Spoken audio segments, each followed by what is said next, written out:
शहीद भगत सिंह। सरदार भगत सिंह का नाम अमर शहीदों में सबसे प्रमुख रूप से लिया जाता है। भगत सिंह का जन्म 28 सितंबर 1907 को पंजाब के जिला लायलपुर में बंगा गांव, जो अभी पाकिस्तान में है, के एक देशभक्त सिख परिवार में हुआ था, जिसका अनुकूल प्रभाव उन पर पड़ा था। उनके पिता का नाम सरदार किशन सिंह और माता का नाम विद्यावती कौर था। यह एक सिख परिवार था जिसने आर्य समाज के विचारों को अपना लिया था। उनके परिवार पर आर्य समाज व महर्षि दयानंद की विचारधारा का गहरा प्रभाव था। भगत सिंह के जन्म के समय उनके पिता सरदार किशन सिंह एवं उनके दो चाचा अजीत सिंह व स्वर्ण सिंह अंग्रेजों के खिलाफ होने के कारण जेल में बंद थे। जिस दिन भगत सिंह पैदा हुए, उनके पिता एवं चाचा को जेल से रिहा किया गया। इस शुभ घड़ी के अवसर पर भगत सिंह के घर में खुशी और भी बढ़ गई थी। भगत सिंह के जन्म के बाद उनकी दादी ने उनका नाम भागो वाला रखा था, जिसका मतलब होता है अच्छे भाग्य वाला। बाद में उन्हें भगत सिंह कहा जाने लगा। वह 14 वर्ष की आयु से ही पंजाब की क्रांतिकारी संस्थाओं में कार्य करने लगे थे। डीएवी स्कूल से उन्होंने 9वीं की परीक्षा उत्तीर्ण की।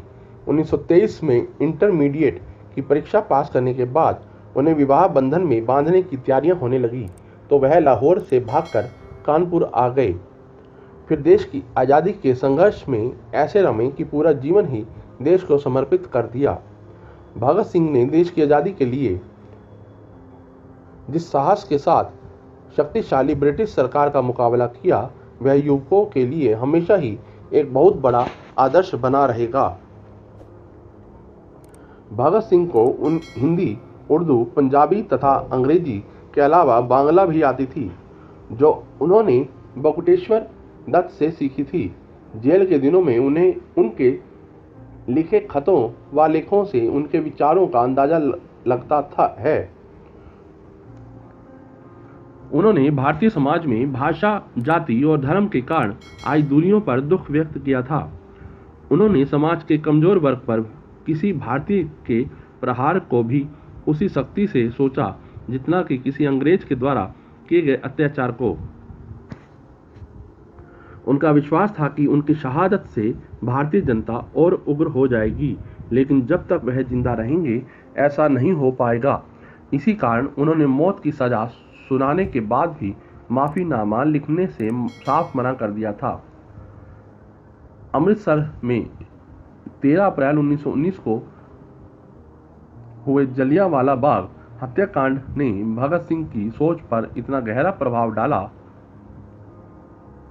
कि लाहौर के नेशनल कॉलेज की पढ़ाई छोड़कर भगत सिंह ने भारत की आज़ादी के लिए नौजवान भारत सभा की स्थापना की। काकोरी कांड में राम प्रसाद बिस्मिल सहित 4 क्रांतिकारियों को फांसी व 16 अन्य को कारावास की सजा से भगत सिंह इतने बेचैन हुए कि चंद्रशेखर आज़ाद के साथ उनकी पार्टी हिंदुस्तान रिपब्लिकन एसोसिएशन से जुड़ गए और उसे एक नया नाम दिया, Hindustan socialist Republican association.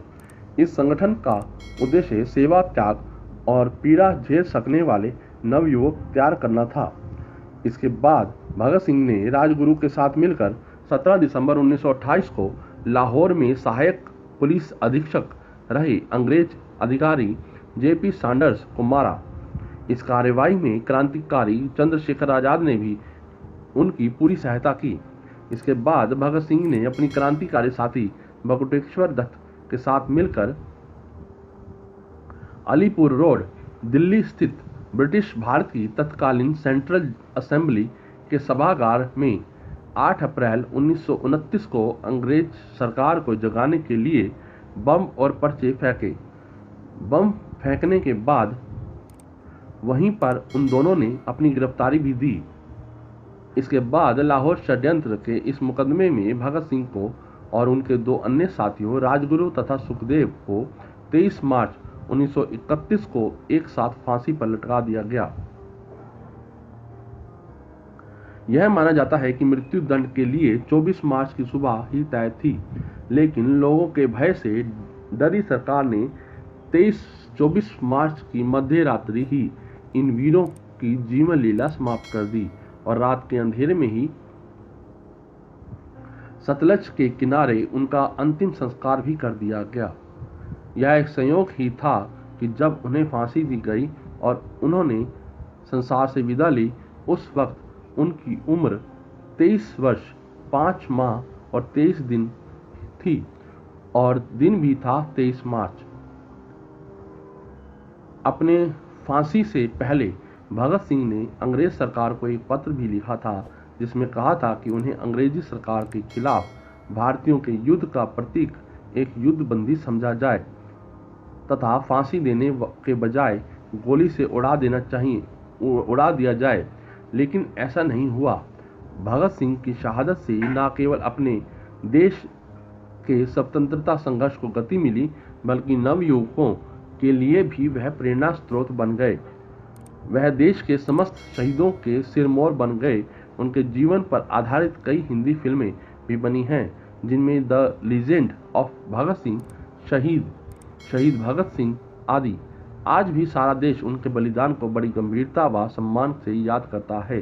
Bharat और पाकिस्तान की जनता उन्हें आज़ादी के दीवाने के रूप में देखती है, जिसने अपनी जवानी सहित सारी जिंदगी देश के लिए समर्पित कर दी।